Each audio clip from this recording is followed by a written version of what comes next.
Sunday Night Production. Bonjour à toutes, bonjour à tous, bienvenue sur cet enregistrement live sur le village de l'étape du Tour pour le podcast Dans la tête d'un cycliste.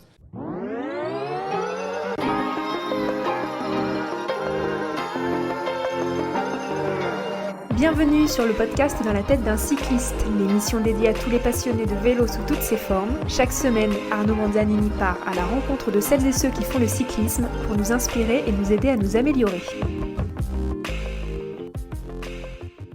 L'étape du Tour qui a lieu, je le rappelle, demain. Beaucoup sont là justement pour cette édition, la 32e, qui aura lieu le samedi 6 juillet, pour une étape particulièrement relevée entre Nice et le col de la Couilleule. Donc il y aura 138 km, 4600 mètres de dénivelé, ascension du col de Braux, de Turigny, de Colmiane et le col que je viens de citer.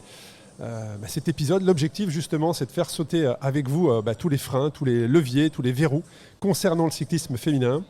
Les femmes, de plus en plus nombreuses à répondre présentes, sont à l'honneur. Ça tombe bien, avec nous, nous avons 3 femmes, 3 ambassadrices du cyclisme féminin. On va commencer celle qui est le plus éloignée, Laurie Genovese, donc ambassadrice Wilma, qui est la première marque de textile cycliste dédiée aux femmes. Une équipe 100% féminine sera au départ de l'étape du Tour, avec le soutien de Mortine et de Strava. Donc Laurie, tu nous expliqueras ton parcours. Je parlerai également tout à l'heure de ton palmarès. Nous avons Hermine, bienvenue Hermine, donc Gualtierotti, membre de la team Hutchinson, une équipe également 100% féminine. Alors c'est la deuxième fois que l'équipe participe à l'étape du Tour, mais c'est ta première participation. Donc on expliquera également, on partagera ton parcours. Et puis je ne sais pas si on doit te présenter Hélène, mais tu es la plus connue des femmes qui sont aujourd'hui autour de la table. C'est normal, titrée au niveau national, au niveau européen, au niveau mondial en équipe. Hélène Clausel, représentante de la marque Julbo. Eh bien, bonjour mesdames, bienvenue. Bonjour. Moi, je suis très heureux de vous accueillir, sur le podcast. Et j'ai envie de commencer l'épisode par une question à toutes les 3, c'est pourquoi l'étape du Tour et qu'est-ce que ça représente pour vous ? Donc, qui veut se lancer dans cette première réponse ? On va commencer Allez, par moi Hélène. du coup. C'est un honneur pour moi d'être ici. C'est la première fois que je fais une cyclo-sportive. Donc j'ai déjà fait beaucoup de compétitions dans ma carrière, mais une cyclo-sportive c'est une première pour moi et j'ai jamais fait autant de dénivelé, je crois, sur une course. Donc ça va être juste dingue et je pense qu'avec l'ambiance qu'il y a aussi, ça va être juste ouf, quoi. L'ambiance risque d'être effectivement incroyable. Et pour vous deux, Hermine ? Pour moi aussi, c'est vraiment l'aboutissement de quasiment un an d'entraînement, de suivi avec l'équipe Hutchinson. Et c'est aussi une aventure en équipe qui arrive à son premier terme. Ça ne se finira pas comme ça, mais c'est déjà un bon point de l'aventure qui... Tu nous parleras de ton parcours, effectivement, qui est juste incroyable. Et puis pour toi, Laurie ? Moi aussi, du coup, c'est ma première cyclo-sportive et j'ai pas d'autres compétitions vraiment en vélo, mis à part un ultra.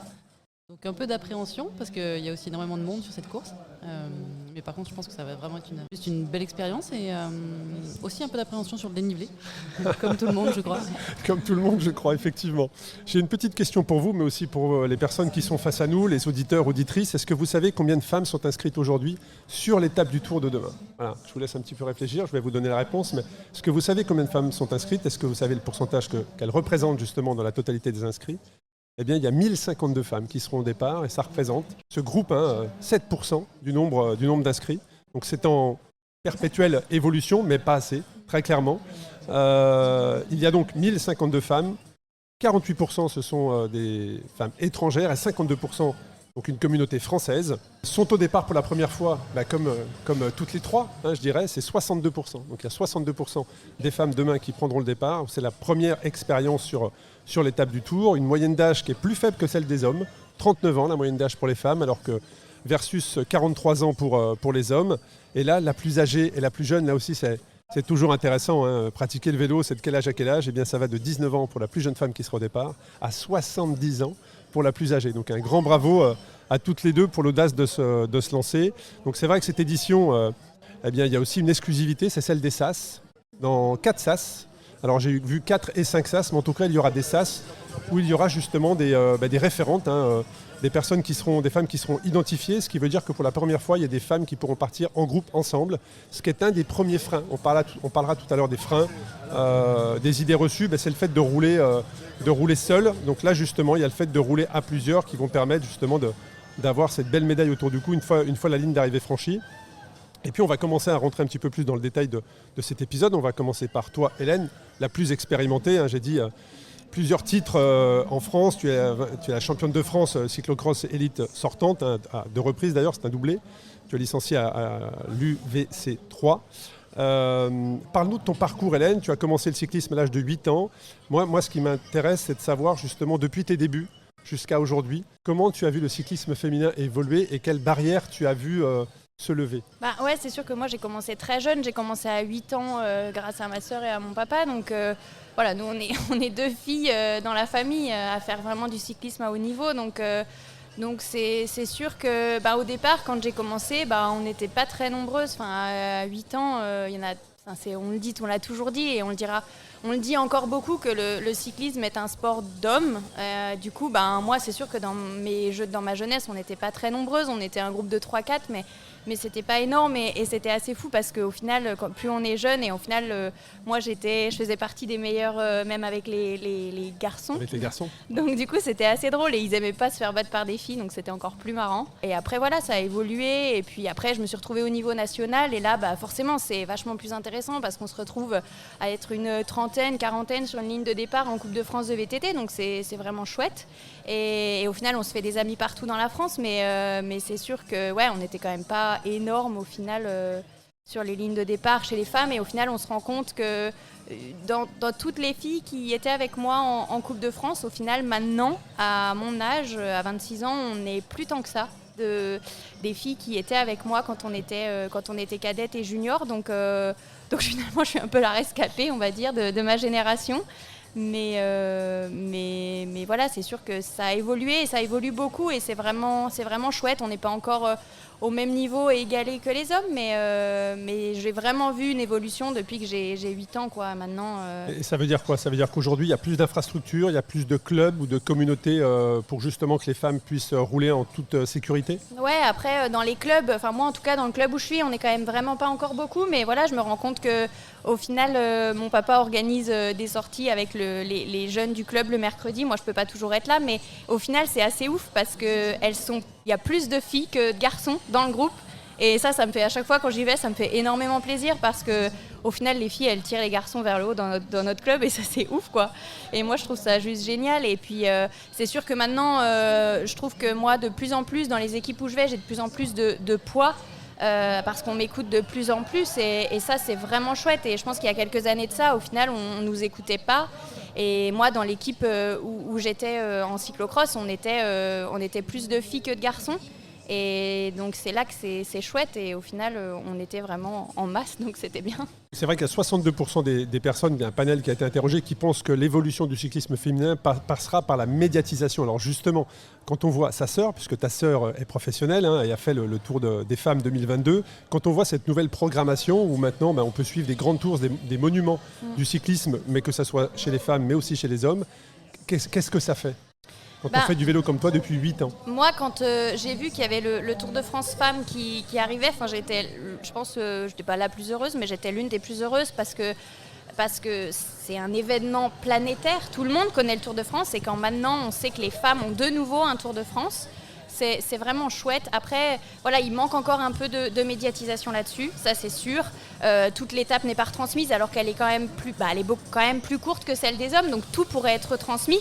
Mais malheureusement, il n'y a que la fin de l'étape qui est retransmise et ça, c'est sûr que c'est un peu dommage. Mais au final, on se rend compte, et moi, je me rends compte maintenant que des fois, c'est même plus sympa de regarder une course femme qu'une course homme. Les stratégies parce sont que différentes. les stratégies sont différentes, parce qu'au final, les étapes sont plus courtes et beaucoup plus rythmées que chez les hommes. Au final, voilà, ils ont 200 bornes, mais ça se découle. Voilà, la course se fait au bout il reste 100 ou 50 km. Donc, au final, c'est très long. Alors que chez les femmes, c'est très dynamique et c'est ça qui est vraiment chouette. Et on se rend compte que, enfin moi en tout cas, qui adore le cyclisme féminin forcément, au final, je me rends compte qu'en discutant avec les gens, en fait, ça devient presque plus fun de regarder une course femme et ça, c'est vraiment chouette de l'entendre, quoi. Alors, je te rejoins sur ça. Alors, tu es championne de France de cyclocross, mais tu fais également de la route. Oui. Ça fait quoi de rouler avec les World Tour ? C'est dingue, c'est vraiment un autre niveau. Moi qui cours en DN1, donc première division nationale, Quand tu cours à côté d'une Evita Music, d'une Juliette Labousse, moi qui ai couru avec elle quand on était en cyclocross étant junior, de les voir au niveau où elles sont maintenant et de courir à côté d'elles, c'est juste génial. Après, c'est sûr que moi je les connais depuis très très longtemps ces filles-là. Donc j'ai peut-être un peu moins d'étoiles dans les yeux que certaines de mon équipe. C'est assez marrant parce que quand j'en discute avec les filles de mon équipe et que je leur dis moi j'étais avec elle en chambre, en stage quand on était junior, elles sont là oh mais c'est trop génial et tout. Et moi c'est sûr que c'est des filles, c'est mes idoles, mais en même temps c'est mes amies. Donc c'est sûr qu'on le voit pas de la même manière, mais c'est vrai que de rouler avec c'est vraiment un autre niveau et c'est assez impressionnant. Alors c'est vrai que tu fais du cyclocross, tu fais de la route. Est-ce qu'on voit l'explosion du gravel aujourd'hui, que ce soit chez les hommes mais aussi chez les femmes? Est-ce que le gravel t'attire un peu? Est-ce que tu regardes ça du coin de l'œil? Parce qu'aujourd'hui c'est très structuré. Il y a des championnats de France, des championnats du monde plutôt. Moi du coup j'ai fait 2 coupes du monde et une cyclosportive, celle de la Vache qui rit.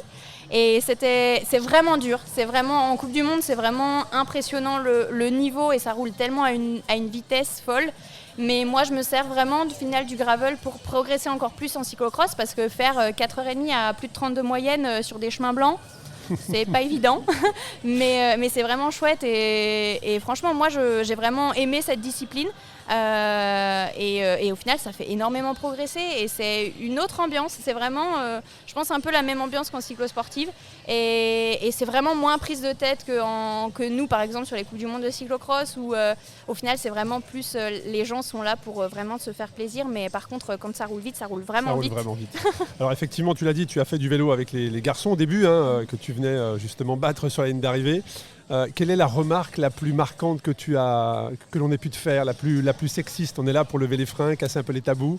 Moi-même, j'ai roulé plusieurs fois avec des groupes de femmes. On entend des remarques qui sont vraiment très négatives, très désagréables. Est-ce qu'il y avait une remarque pour toi, la number one, tu vois, que tu voudrais mettre en haut et qui t'a vraiment marqué? En vrai, je sais pas trop si j'ai peut-être qu'on n'a pas osé, peut-être. Moi, j'ai jamais trop eu je veux dire, j'ai toujours été, je pense, avec des garçons et des hommes assez bienveillants, qui au final, je vais pas me lancer des fleurs, mais qui étaient peut-être un peu pas fans de moi, mais presque. Dans ma région et tout, je suis quand même assez connue et du coup, j'ai jamais trop eu de remarques sexistes, mais je pense que de toute façon, on le voit quand les garçons, j'ai déjà couru en régional avec des hommes et au final. En fait, ils veulent pas te laisser passer. Et c'est pas une remarque, mais au final, c'est un fait. Tu es dans sa route, tu sais que tu es revenu sur lui. Tu lui dis pardon, je suis la première féminine, mais il ne se décalera pas. Et moi, c'est plutôt ça que j'ai pu remarquer parce qu'en fait, juste après, il y allait avoir une descente et en fait, le gars ne voulait juste pas me laisser passer parce qu'il avait peur que j'aille moins vite que lui. Bon, je pense que des remarques et des réflexions, on en aura peut-être chez Hermine et Laurie. Quel est ton objectif pour demain? C'est quoi l'étape? Est-ce que tu t'es fixé un objectif en termes de temps, en termes de place? Tu viens juste pour faire un ride avec des amis ou tu viens te challenger? Moi, je le prends plutôt comme un ride où il faut vraiment que j'arrive à tenir, on va dire, la distance. Mais voilà, moi, j'espère tourner en à peu près. C'est plutôt la moyenne. Moi, je me suis fixée à peu près entre 23 km de moyenne. Ça pourrait être pas mal, je pense. Donc on verra, mais vraiment le but aussi demain c'est vraiment de se faire plaisir et après c'est sûr que si on m'annonce pendant la course que je suis bien placée, c'est sûr que j'irai faire la course. Tu vas rien lâcher. Ouais. Bon, un grand merci pour ta prise de parole sur ça. Tu collabores également, tu es membre de la marque Julbo qui t'accompagne. Ça tombe bien puisqu'on a un représentant, on va demander à Léo justement de nous rejoindre pour nous parler de la marque Julbo, donc on va prendre quelques minutes pour l'équiper. Bonjour Léo, bienvenue. Bonjour à vous. Bienvenue sur le podcast Dans la tête d'un cycliste. Quel est ton rôle aujourd'hui chez Julbo?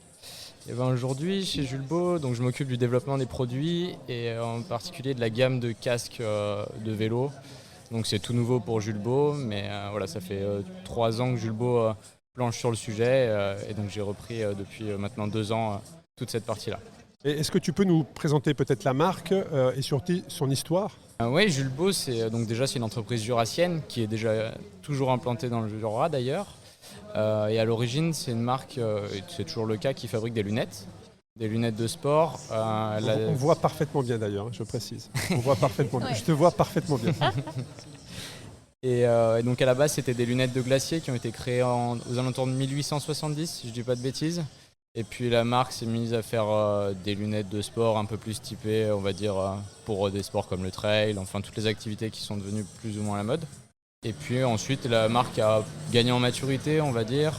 elle a saisi d'autres opportunités en créant des casques pour l'hiver, pour le ski, des masques aussi pour le ski. Puis maintenant, c'est sur le marché du vélo aussi que Julbo veut s'implanter. Alors justement, sur le marché du vélo, c'est la sécurité avant tout pour la marque. Hein. J'ai été, moi, regarder un peu le site. Que fait aujourd'hui Julbo pour les femmes? On parle du cyclisme féminin.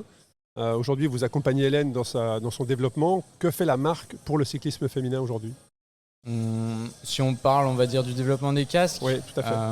Julbo aujourd'hui, déjà quand on développe des produits, on va pas seulement... aujourd'hui, on a sorti un casque avec la Groupama FDJ. Ce casque, il n'a pas été uniquement développé avec la Groupama FDJ, c'est-à-dire qu'on est allé voir des filles dans des teams en cross-country pour essayer de développer le produit et de voir les petites subtilités qui font que le produit doit être à peine plus différent ou qu'on doit l'adapter. Plus concrètement, ça va être par exemple chez les filles souvent un passage pour la queue de cheval au niveau du système de serrage pour le casque. La gamme, comment elle se construit avec les coloris notamment. Donc pour ça, on essaye de faire des réunions avec plein de personnes pour essayer d'avoir pas seulement des casques femmes et des casques hommes, mais plutôt des produits mixtes qui s'adaptent, on va dire, à tout le monde. Et puis de sortir un peu des clichés qu'on a un produit rose pour les filles et un produit bleu pour les garçons. Exactement. Et bien, j'imagine que tous les casques sont également MIPS, hein, c'est ça? Pas tous les casques, ça dépend, on va dire, du niveau de gamme du produit. Mais aujourd'hui, tous nos casques haut de gamme possèdent la technologie MIPS. Et si on prend le dernier casque de route, qui possède la dernière technologie MIPS qui est sortie l'année dernière. Bon, écoute, un grand merci Léo pour ces explications, d'avoir présenté la marque. Qu'est-ce que tu faisais dans la marque, puis surtout les exclusivités, les nouveautés, surtout au niveau des casques, puisque la sécurité avant tout, et bien évidemment, demain, tout le monde aura son casque pour le départ. Et c'est un objet, un accessoire qu'il faut constamment avoir avec soi quand on monte sur son deux roues. Un grand merci Léo. Merci à toi Arnaud. Eh bien, on va continuer dans les idées reçues, hein, puisque c'est vrai qu'en préparant cet épisode, on a noté de nombreuses idées reçues, de freins. Et il y a une idée reçue aujourd'hui qui est que les femmes ne peuvent pas faire des sorties très très longues. Alors ça tombe bien puisqu'on a Laurie Génovèse avec nous. Donc Laurie Génovèse, elle est championne du monde, championne de France, vice-championne d'Europe de parapente. C'est une femme qui, comme Hélène, a souvent défié les hommes dans sa catégorie, dans les catégories Open, a participé à Red Bull X Alpes. Tu es l'ambassadrice de la marque Wilma, créée par Céline Champonnet. Parle-nous, Laurie, de ta dernière aventure que tu as terminée il y a moins d'une semaine. Oui, c'est ça. Donc, ma dernière aventure, c'était la Race Cross France, la distance 1000. Enfin, 1000, pas vraiment, 1150 exactement. 1146 km que Laurie a parcouru en 3 jours, 18 heures et 48 minutes. Donc un grand bravo à toi. Donc je pense que déjà ça casse l'idée reçue que les femmes ne sont pas faites pour la longue distance. Donc parlons de cette aventure et comment tu l'as gérée. C'était mal. Ouais, alors c'était vraiment une belle aventure, c'était vraiment chouette. Déjà parce qu'on a plutôt une belle météo sur le parcours de la 1000. Par contre, on a eu aussi des températures assez élevées. Et c'est vrai qu'avec le printemps-hiver qu'on a eu, les corps n'étaient pas vraiment habitués aux fortes chaleurs. Donc ça faisait une adaptation un peu brutale, on va dire. Donc je pense qu'on a été beaucoup de coureurs à souffrir de la chaleur. Mais sinon, ça s'est plutôt bien passé. J'ai vraiment apprécié la longue distance. Et ta première question, c'était vraiment sur le fait que il y aurait une idée reçue comme quoi les femmes ne seraient pas forcément aptes à la longue distance. Alors, physiologiquement parlant, je pense que c'est complètement l'inverse. C'était ma question suivante, c'est intéressant. Ouais. Je te laisse continuer, Laurie. Donc, du coup, je pense que les femmes... Qu'est-ce qui te fait dire ça? Juste la physiologie du corps humain, les différences entre l'homme et la femme font que si on regarde tout ce qui se passe au niveau du corps, très souvent, elles sont plus aptes à tout simplement faire de la longue distance, à brûler plus de graisse, oui, parce que tu actives effectivement, quand tu fais de la longue distance, c'est pas la filière du sucre que tu actives, mais c'est la filière des graisses, effectivement. Totalement, on est un peu moins sur des efforts intenses, mais par contre, du coup, plus c'est long, plus la filière énergétique qui va mettre en place va utiliser des lipides, et pour ça, la femme, en général, elle le gère plus facilement. Alors, j'avais une question dans ce sens-là, hein, mais moi, j'avais plus un axe sur le mental, sur la résilience. Je prends ton exemple, c'était ta deuxième participation. À ta première participation, tu n'avais pas terminé, donc tu es revenu, tu as fait preuve de résilience pour te rechallenger sur ça. Mais moi, je parlais plus justement du mental, tu vois, puisque statistiquement, effectivement, dans la longue distance, moi, effectivement, qui organise depuis plus de 8 ans des épreuves de longue distance, proportionnellement, il y a plus d'abandon chez les hommes que chez les femmes. Pourquoi ? En observant, on se rend compte qu'une femme, elle va aller moins à l'explosion, elle va aller moins au clash. Elle va s'arrêter un peu plus tôt, elle va prendre plus de temps pour analyser ce qui se passe. Alors qu'un homme, il va pas vouloir s'arrêter, peut-être par fierté parfois, forcer jusqu'à exploser en vol, et là aller sur un DNF, c'est-à-dire être à l'abandon. Est-ce que toi aussi, c'est ce que tu constates quand tu vois les filles qui évoluent autour de toi ? Ouais, j'ai peut-être l'impression qu'on n'a pas toujours les mêmes motivations. Que du coup, c'est peut-être une question d'ego peut-être. Probablement. Et que les femmes ont peut-être plus souvent des motivations intrinsèques à faire de ce type d'épreuve. Moi, personnellement, du coup, la première fois que je l'ai faite, oui, j'ai dû abandonner pour une déshydratation assez sévère. Et donc là, j'avais vraiment à cœur sur la deuxième de réussir à gérer ça. Donc mes objectifs, ils étaient principalement deux manières, sur la gestion de mon hydratation, de mon alimentation, et la capacité aussi mentale à relativiser quand ça va pas, parce que c'est ce que nous apprend l'ultra, c'est-à-dire qu'il va y avoir des hauts, des bas qui vont s'enchaîner plus ou moins rapidement. Enfin, de la performance en ultra, c'est la capacité mentalement à gérer ça, à accepter les temps faibles et les temps forts aussi. Et quand ça va bien, se dire aussi que ça peut ne pas durer. Exactement. Mais quand ça va mal, ça peut aussi ne pas durer. Et très souvent, il faut juste énormément de patience et de ténacité. Et peut-être que oui, les femmes sont plus aptes à mettre ça en avant que les hommes, qui aussi vont plus se comparer les uns les autres. J'ai un petit peu senti ça sur la course aussi. Ce qui est chouette sur des courses d'ultra comme la RAF, c'est qu'on se croise entre coureurs. Et du coup, on a quand même le temps de rouler un petit peu ensemble, d'échanger ou de passer du temps sur les bases de vie. Et c'est vrai que quand on parle de la course entre femmes et entre hommes, les discussions, souvent, elles sont assez différentes, on va dire, sur la gestion de course. C'est pas le même axe de discussion. Ouais. Alors c'est vrai que sur la déshydratation, je pense qu'on n'en sera pas loin une fois qu'on aura terminé l'épisode, vu que ça cogne ici. Mais il y a aussi quelque chose qu'on a constaté, une vraie différence entre les hommes et les femmes, c'est que sur cette règle sommeil, la fameuse gestion du sommeil dans les courses d'ultra-distance, c'est qu'un homme va, pareil, probablement sur de l'ego, ou en tout cas, va avoir moins de prise de recul sur l'écoute de son corps, l'écoute de sa sensation. Je suis fatigué, je dois m'arrêter. Une femme, elle va tout de suite le faire dès qu'elle aura des signes qui vont lui dire qu'elle est fatiguée, qu'elle doit s'arrêter. Elle va prendre du temps. Un homme, lui, va aller pareil jusqu'au clash pour aller dans des états qui sont parfois très dangereux. Donc, si je reprends les termes de Rémi Urdiel, qui est un spécialiste du sommeil, c'est qu'une femme va plus se respecter avec sa relation avec le sommeil. Et puis, si tu avais, parce que tu es ambassadrice de la marque Wilma, qui est présente, qui est un stand sur le village opposé, qu'est-ce que tu mettrais en avant ? Quelle vision, quel produit tu mettrais en avant qui a vraiment révolutionné ta pratique ? Du coup, moi, je suis partie sur la course avec... alors, premièrement, avec un cuissard que j'ai essayé, c'était chouette aussi de pouvoir du coup collaborer avec cette marque pour pouvoir tester. pour tester, pour faire des retours, et justement pour pouvoir ensuite adapter le produit et proposer aux pratiquantes le meilleur outil possible. Et ensuite, j'avais un cuissard, du coup, le cuissard Wild, où on peut en fait changer le pad. Du coup, c'est un pad amovible. C'est un pad amovible, c'est ça. Donc en fait, ça permet de partir en ultra, parce que autre que les courses, j'ai aussi fait juste des aventures pour moi, pour voyager et pour profiter des paysages avec un peu plus de temps, on va dire. Et ce qui est chouette, c'est que du coup, tu as juste à prendre un seul cuissard, tu peux enlever le pad, le laver, en faire sécher un, et puis tourner comme ça sur ta semaine. Et c'est vrai que pendant longtemps, la question qui se pose quand on part avec un seul cuissard, est-ce que je mets un sous-vêtement dessous, est-ce que j'en mets pas ? C'est des questions que j'ai eues en tant que novice, en tant que pratiquante. Mais la question d'irritation au niveau cutané, elle est vraiment importante, surtout en ultra.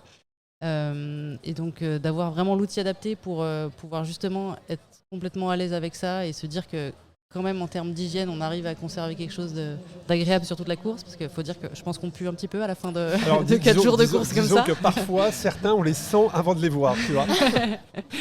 J'ai bien pensé à toi à l'arrivée, qui devait embrasser quelques coureurs qui ne devaient pas sentir très bon, la plupart de nous d'ailleurs. Mais du coup, c'est plutôt chouette aussi, parce que c'est une question peut-être que les filles aussi, on est plus sensibles à l'hygiène en général, et du coup à un certain confort. Et donc la question se pose là, et c'est vrai que ça permet vraiment de rester plus ou moins propre jusqu'à la fin de la course ou de l'aventure. Bon, très bien. Et puis toi qui as fait également du sport, une autre activité à haut niveau, le parapente, parle-nous de ces communautés. C'est-à-dire que est-ce que tu as eu les mêmes freins, les mêmes remarques dans le monde du parapente, dans les communautés du parapente, que dans le monde du cyclisme ? Est-ce que tu as découvert quelque chose d'autre, ou est-ce que c'est à peu près similaire les relations hommes-femmes ? Parce que toi aussi, tout comme Hélène, tu as participé à des catégories open. Oui, voilà, complètement. Nous, en parapente, sur les compétitions, on court tous ensemble, et puis ensuite, il y a un classement séparé hommes-femmes. Alors c'est vrai que j'étais étonnée quand tu as annoncé le nombre de participantes, que ce soit sur la RAF, où je crois qu'on était une dizaine de... Sur le 10%, ouais. Sur le 1000. Et 11% sur le 1000, et sur le 2500, il y avait une dizaine de filles au départ. D'accord. Ouais. Et ensuite 7% là sur l'étape du Tour. Et en parapente, on est je crois qu'on est 15% de pratiquantes et 10% de compétitrices. Donc on est sur des chiffres plus ou moins similaires. Je pensais que c'était vraiment faible et je m'imaginais que dans le vélo, justement, c'était plus important. Et au final, on se rend compte que non. Et pour autant, sans faire de compétition, j'ai commencé le vélo de route il y a une dizaine d'années, on va dire, et je me souviens que c'était quand même assez rare de croiser des filles sur la piste cyclable. Et qu'aujourd'hui, une dizaine d'années plus tard, c'est quelque chose de plus en plus commun. Donc je pense que vraiment les chiffres sont en réelle augmentation. Pour autant, le fait qu'on soit une minorité dans le sport, ça crée aussi quelques, on va dire, pas problème, mais ça pousse pas toujours à la pratique. Et en parapente, on est dans un sport où l'aspect physique n'est pas vraiment important, on va dire, pas un déterminant de la performance, mais c'est beaucoup de mental. Et donc, il y a des filles qui peuvent aussi perfer à très bon niveau parmi les hommes. Mais par contre, il y a aussi beaucoup de débutantes qui ont quelques appréhensions et qui des fois sont pas vraiment bien reçues dans le milieu, on va dire, pas toujours aidées et bienveillantes. Et Hélène parlait de son cas où du coup, comme moi, je suis passée en parapente par les pôles espoirs et j'ai très vite eu un bon niveau, donc une certaine reconnaissance, on va dire, du milieu où les hommes ont toujours été plus ou moins bienveillants dans ma progression. Mais je sais que ça a été pas le cas aussi pour d'autres amis qui en fait avaient tout simplement un plus petit niveau. Et qui ont eu juste du mal à percer et à trouver une communauté bienveillante vraiment qui les aidait. Et aussi, il n'y avait pas avant, on va dire, de stages particuliers faits pour les filles, d'événements, alors qu'aujourd'hui, on voit ça de plus en plus. Et ça permet aussi moi, je suis pour une pratique mixte, mais l'idée, c'est d'ouvrir un peu les vannes d'intégration, on va dire. C'est de permettre aux filles de pouvoir rentrer dedans et puis ensuite... pourquoi pas faire tout le temps des rides 100% féminins ou des événements 100% féminins, mais de faire rentrer des filles dans le milieu du vélo, que ce soit pareil dans le milieu du parapente, et puis ensuite pour pouvoir continuer une pratique mixte. Et ça, je pense qu'aujourd'hui, c'est vraiment important et que c'est déterminant dans la suite. Et dans le parapente, j'ai cru lire dans un article que les femmes pouvaient être désavantagées parce qu'il y a une question de poids également, de glisse, c'est ça, avec le parapente qui est au-dessus de vous. C'est ça, en fait, la performance d'un parapente, plus on est lourd, on va dire, et plus le parapente est grand, mieux il vole. C'est une question d'aérodynamique. Et donc, est-ce que ça a évolué? Est-ce que les voiles ont évolué? Ça a évolué, mais avant, effectivement, les filles ou les hommes en petit poids étaient plutôt désavantagés. Aujourd'hui, on arrive à bien voler avec des petites voiles. Donc, on va dire que physiquement, la différence, elle existe quasiment plus. Intéressant. Je dirais juste qu'il y a une différence mentale dans l'engagement entre hommes et femmes. Et c'est là peut-être qu'on peut voir des différences. Très souvent, quand les conditions ne sont pas très engagées, on va voir des résultats assez similaires entre hommes et femmes, et on peut voir vraiment des femmes qui gagnent des classements généraux. Et dès que l'engagement va être un petit peu plus fort, là souvent les femmes sont un peu désavantagées par rapport aux hommes. C'est quoi ton objectif demain, Laurie, sur l'étape du Tour? C'est un classement. Alors j'ai une autre question. Est-ce que tu connais le parcours, le dénivelé? Tu l'as regardé ou tu arrives? Tu dis ça parce que je suis arrivée en retard. Alors j'ai quand même regardé le parcours et puis j'ai quitté le vélo seulement de la RAF il y a une semaine. Donc très souvent aussi on sous-estime un petit peu la fatigue qui est générée par ce genre de... Il faut un temps de récupération. Il faut un temps de récupération. Donc j'espère que peut-être j'ai eu le temps d'une surcompensation pour réussir à faire mon étape demain. Vous êtes nombreux et nombreuses à enchaîner Race Cross France et l'étape du Tour. Tu vas probablement voir d'autres personnes avec les stickers sur le casque. Mais voilà, je sais en tout cas que l'année passée, il y avait vraiment la communauté qui avait suivi sur l'étape. Et je vais poser la même question que j'ai posée à Hélène tout à l'heure. C'est la remarque number one qu'on t'ait fait, tu vois, où tu t'es dit c'est pas possible qu'on puisse me faire une remarque aussi sexiste ou aussi blessante venant d'un homme. J'en ai pas eu tant que ça. Mais les gens ont toujours été bienveillants avec toi? Ouais, je crois. C'est plutôt positif, ça veut dire que les choses changent, que les choses bougent. Mais par contre, très souvent, en fait, quand j'ai fait des belles performances en parapente, une fois, on m'a demandé si j'avais des couilles. Et donc, ça veut dire aussi elle est pas mal, celle-là. Je pense que dans le number one, elle est bien. Ouais. Et donc, ça veut aussi dire que du coup, on associe la performance au fait d'être un homme, quoi. Alors que non, je crois pas. Donc ouais, peut-être celle-là. Bon, génial. Merci en tout cas d'avoir partagé tout ça avec nous. Puis on arrive sur Hermine. Une autre idée reçue, là je vais demander de t'exprimer sur ça, était très bien placée pour pouvoir y répondre, c'est que justement les femmes ne sont pas intéressées par le cyclisme. C'est une idée reçue, que ce serait uniquement pour les hommes. Alors, ça tombe bien puisque Hermine, elle est avec nous. Elle a 23 ans. Elle fait partie de la Team Hutchinson. Alors elles sont nombreuses devant nous. Je crois que vous êtes 14, donc elles sont 13 devant nous. Et tu fais du vélo depuis un tout petit peu plus d'un an. Mais Hermine, est-ce que tu peux nous parler de ton parcours que j'ai mes notes sous les yeux, donc je vais répondre ou compléter en fonction de ce que tu me dis. Mais moi, je trouve ça admirable qu'à peine un an après s'être lancée dans le cyclisme, d'être au départ de l'étape du Tour? Alors oui, j'ai commencé il y a 1 an le vélo de route. Avant, je faisais plutôt du vélo taf, mon outil de déplacement de quotidien. Alors qu'est-ce Et, qui t'a amené à faire du vélo? En fait, à l'époque, je roulais sur un vieux vélo très vintage, un gitane. Je passais les vitesses au cadre, la selle, la tige de selle était complètement grippée, j'étais assise, j'étais hyper basse sur mon vélo, enfin rien n'allait. Et au bout d'un moment, j'ai voulu aller un peu plus loin parce que j'aimais bien mes trajets de vélo taf, mais je voulais sortir, je voulais aller en forêt. C'était l'envie de liberté en fait. C'était c'est vraiment ça. ça. Il y avait une Découvrir grande les envie paysages, de- la connexion avec Ouais. la nature. Exactement. Et donc j'ai acheté un vélo de route d'abord pour le confort, pour avoir un vélo neuf, vraiment qui allait m'accompagner. Mais toujours pour faire ces mêmes trajets. Au début, Ou oui. pour aller un peu plus loin. Mais aussi, c'est vite venu l'idée de sortir le week-end, de rouler, d'aller. J'habite en région parisienne, donc d'aller en vallée de Chevreuse. J'habitais à côté aussi de l'anneau de Longchamp et je les voyais tout le temps. Il y avait toujours, je me dis, mais à cet endroit précis, il y a toujours quelqu'un qui roule. 24 heures sur 24, j'avais l'impression qu'il y avait quelqu'un qui roulait. Et donc je me suis lancée. Et c'était ma première sortie. J'avais trouvé ça sur un groupe Facebook. Je m'étais dit, mais j'aime bien rouler seule, mais en fait, je fais tout le temps les mêmes parcours parce que j'ose pas aller plus loin. J'avais pas de GPS aussi au début. Alors c'était quoi ton frein? Ça c'est intéressant. C'est-à-dire qu'il y a forcément des jeunes femmes qui nous Ouais. écoutent aujourd'hui, qui aimeraient mais qui n'osent pas parce qu'il y a différents blocages. Toi c'était quoi ton frein? Moi, c'était pas un aspect mécanique, mais c'était vraiment. Qui est souvent cité d'ailleurs. La Ouais. mécanique, le fait d'avoir peur de crever toute seule, c'est souvent cité chez les filles qui n'osent pas. C'était quoi toi? C'était le fait de rouler seule, de ne pas avoir de GPS? C'était vraiment d'aller dans des routes que je connaissais pas en fait. Parce que je me baladais un peu dans les villes, mais j'osais pas sortir. Je me disais, je vais tomber sur des chemins de gravillon, j'ai pas envie d'abîmer mon vélo. Enfin, c'était vraiment, je connaissais pas les parcours cyclables des clubs en fait. Les routes en fait, les sorties Ça. classiques. Ouais. Et donc j'ai trouvé une sortie Facebook qui proposait un peu une sortie débutant amateur, c'était ouvert à tous. Et j'appréhendais beaucoup avant d'y aller, c'était ma première sortie de groupe. Et j'y suis allée et c'était génial en fait. J'étais la dernière du groupe, mais en même temps on m'attendait et je me sentais quand même à ma place. Enfin, on m'a pas fait me sentir en décalage ou quoi que ce soit. Et après cette sortie, j'ai décidé de m'inscrire en club, un club de la ville à côté Direct, de chez moi. tu t'es dit Direct. c'est fait pour moi. Parce que Mais avec une envie de compétition ou une envie juste de faire partie d'une communauté ou d'un club? Alors d'abord juste la communauté, après avant j'avais fait beaucoup de cheval et de voltige équestre et j'avais un niveau un peu compétition. Donc je pense que j'ai toujours eu ce truc de j'aime Te bien me challenger. comparer, me challenger et je trouve que il y a de l'adrénaline que tu trouves pas toujours quand tu es simplement en pratique amateur. Loisir, ouais.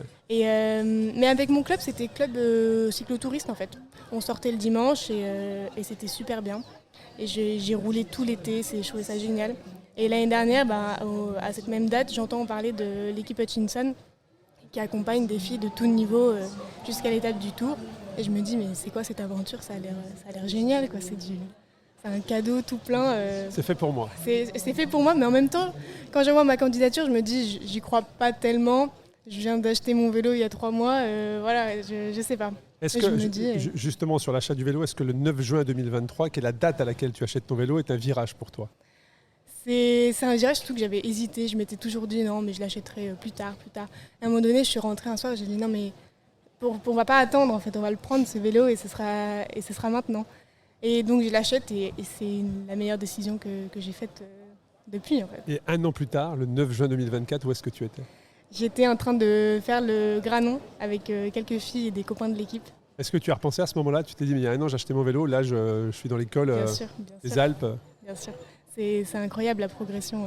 Alors je ne l'ai pas fait avec le même vélo. Entre-temps, j'ai changé. Mon premier vélo était un vélo en alu et c'est pas avec celui-là que je vais courir demain.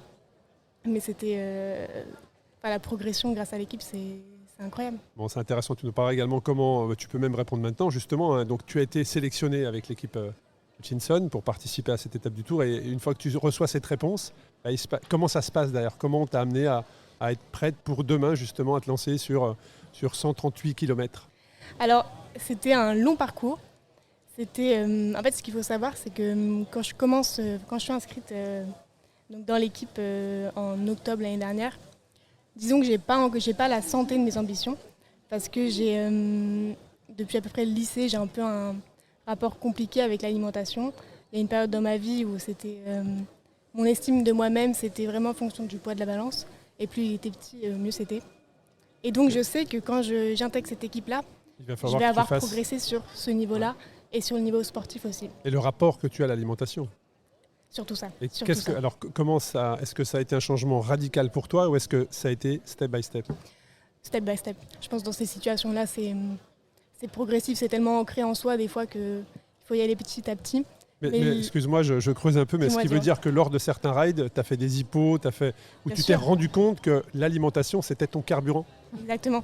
Je suis passée du début avec une peur de manger sur le vélo, où je mangeais seulement parce que j'avais faim, à des trucs où, non en fait, parce que derrière, tu fais une hypo et tu te relèves pas. Et en fait, c'est vivre ces moments-là, vivre un sentiment de malaise, t'as vraiment pas envie de revivre ça. Moi, je me souviens, on était en stage en Espagne avec l'équipe. On était en haut d'un col et je m'arrête, je me dis mais là ça va pas. Et on continue un petit peu et je me souviens d'un Kinder Bueno qui nous attendait en haut du col et je crois qu'on l'a partagé avec une des filles et c'était le meilleur souvenir de Kinder Bueno. Je pense que là, je vois qu'il y a des sourires, on a tous ces moments-là de fringales mémorables. Bien sûr. Mémorables. Aujourd'hui, comment tu te sens dans le cyclisme féminin? Tu es une toute nouvelle venue, Hermine, mais est-ce que tu sens avec toi un mouvement, une force qui t'accompagne pour justement qu'il y ait de plus en plus de femmes? Alors la force, je la sens au quotidien parce que je suis vraiment dans un collectif féminin. Mais même dans mon club où je suis, il y a des femmes avec qui je roule et qui font aussi l'étape aujourd'hui. Et j'ai toujours été entourée de femmes dans ma pratique du vélo. Il y a toujours eu une ou deux personnes avec moi, donc c'est encore de la minorité, c'est sûr. Mais même quand on sort le week-end, on en voit, on se fait un petit sourire et elles sont présentes. Et ta famille, tes amis, tes copines, quand tu leur as dit moi je me lance dans le cyclisme et je vais faire l'étape du Tour? Je pense qu'ils ne réalisaient pas du tout. Moi je ne sais même pas si moi non plus je réalise. Pas encore. Mais j'ai pas mal de... Sur la ligne, je pense qu'en plus ça de zéro. Hein. Ouais. Je pense que tu vas bien te rendre compte demain. Je pense que tu vas avoir le choc. Ouais. Mais oui, alors j'ai souvent des messages qui me disent mais t'as arrêté tes études et t'es devenue cycliste pro Et je réponds alors... Pas du tout, mais c'est vrai que c'est venu très soudainement parce que moi, ils me voyaient aller au travail à vélo et ils en rigolaient. Parce que je viens en cuissard en vélo, au travail. Et ils en rigolaient un petit peu, mais je pense que là, les photos que je partage et tout ça, ils prennent un peu l'ampleur de la chose, mais ils sont contents pour moi. C'est quoi ton objectif demain, Hermine, sur l'étape du Tour? C'est un temps, c'est un classement, c'est finir, c'est partager, juste être heureuse d'être là, vivre l'instant présent? Ouais, mon objectif, il est surtout là dans le plaisir de la course. Aussi dans la gestion de l'alimentation, de l'hydratation et de mon effort. Voilà, on s'est beaucoup entraîné sur des puissances cibles. Où, j'ai mes repères et j'espère pouvoir les tenir et être aussi assez lucide pour me souvenir de ce que je dois faire parce que faut que je me mette des rappels. Je vois que ça a progressé parce qu'on passe d'un frein à je ne sais pas me servir, j'ai pas de compteur déjà, je ne sais pas m'en servir, à je connais mes puissances cibles. Ah ouais. Donc là, il y a quand même un gros chemin. Il y a quand même un gros chemin qui est parcouru. Donc en tout cas, bravo à toi. Est-ce que tu as été, toi, nouvelle venue dans le cyclisme, Hermine, victime de réflexion ou est-ce que, comme Laurie, non, tu n'as pas entendu ce genre de choses, comme Hélène non plus, auquel cas c'est bien, c'est que le mouvement est en marche et que les choses changent. Alors les choses changent, mais non, je me suis quand même prise quelques réflexions. Je m'en souviens d'une en particulier, on était en sortie club le dimanche et j'étais devant dans le groupe, dans un tout petit peloton. Et je me souviens d'un gars qui passe à côté, qui n'était pas dans le club et qui dit ils sont sympas dans ton club, ils laissent les filles rouler devant. Et il rajoute tu dois être en forme. Et sur le coup, j'ai pas réagi, mais je me suis dit. C'est après coup que ça a résonné. Ah ouais. Je me suis dit en fait, il y a encore des choses qui sont trop ancrées. Il y a encore des lignes à faire bouger. Et tout à l'heure, tu parlais de la médiatisation, et je pense que c'est vraiment l'élément clé. Plus on verra des femmes faire des exploits et que ça deviendra en fait un peu banalisé de voir des femmes sur des vélos. Et qu'on se dit, ils arrêteront de se dire tiens, elle a pris le vélo de son copain ou le vélo de son père. Non, en fait, elle a acheté son vélo et elle sort parce qu'elle a envie de sortir. C'est tout. Intéressant, on voit qu'elle a du caractère, Hermine. On voit qu'elle s'affirme. Un grand merci pour ce partage. J'ai une dernière question pour toutes les trois. Après, je sais que la team Hutchinson va être présentée justement dans l'espace qui a été réservé pour toutes les femmes. Il y a une idée reçue également qui est ressortie, c'est que les femmes auraient moins de temps que les hommes pour faire du vélo. Alors, comment est-ce que vous êtes organisé? Quel est votre emploi du temps? Comment est-ce que vous trouvez votre équilibre entre vie sportive, vie pro? Hélène, est-ce que tu es professionnelle? Tu es professionnelle dans le cyclisme ou pas encore? C'est difficile de dire que je suis professionnelle parce que je suis professionnelle l'hiver.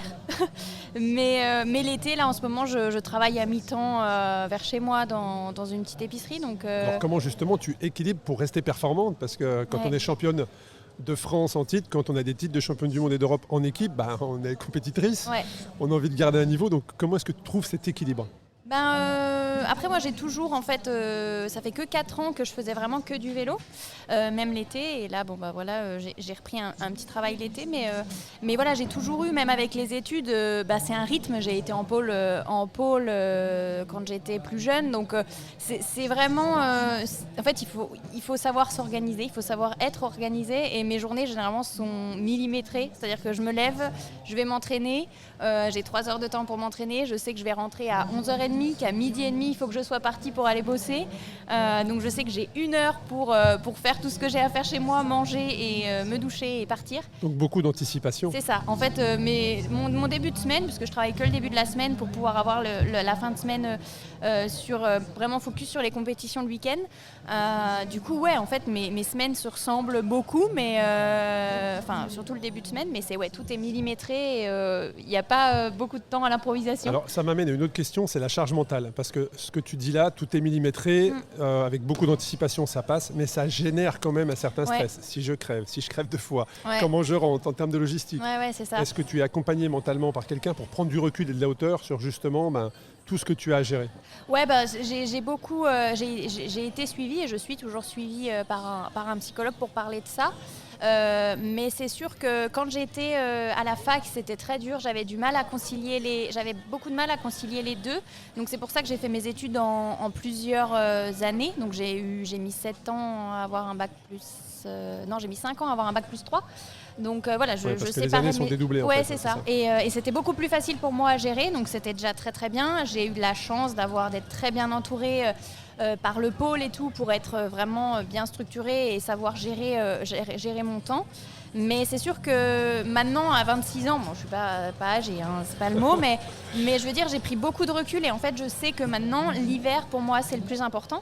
Donc je sais qu'à partir du mois d'août, septembre, je suis vraiment focus sur la préparation cyclocross, et c'est très très éprouvant, parce qu'en plus c'est l'hiver, donc avec les conditions météo, c'est jamais... il faut s'adapter. Mais du coup, maintenant, j'ai pris beaucoup de recul, et je sais que l'été, c'est beaucoup plus...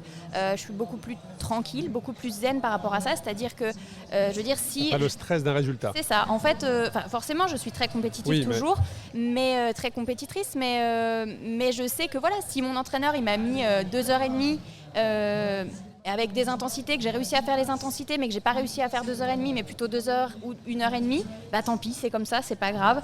Ça, c'est bien de pas être rigide comme ça, parce qu'on va tomber. On a fait un super épisode dans le podcast Dans la tête d'un cycliste sur de la bigorexie. C'est justement, c'est des signaux qui font dire à un spécialiste que là on va vers de la bigorexie. C'est quand il y a cette rigidité sur 2 heures, 2h30, 2h15.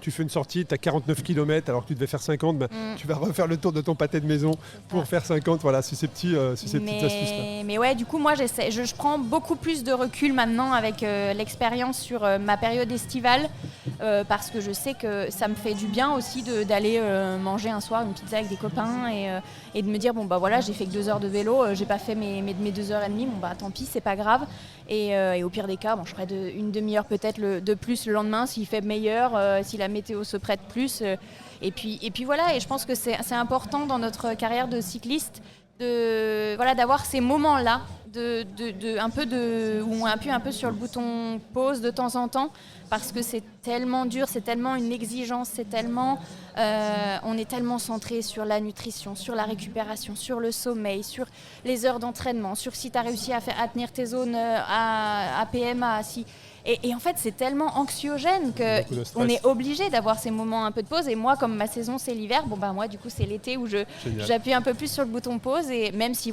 je suis toujours très compétitrice, mon équipe attend toujours sur moi le week-end. Mais je fais avec. Et j'avais aussi un truc, c'est que j'ai repensé à une anecdote qu'on m'avait donnée, et je crois que j'ai un peu essayé de l'oublier, parce que c'était Je suis désolée de l'avoir fait remonter à la surface.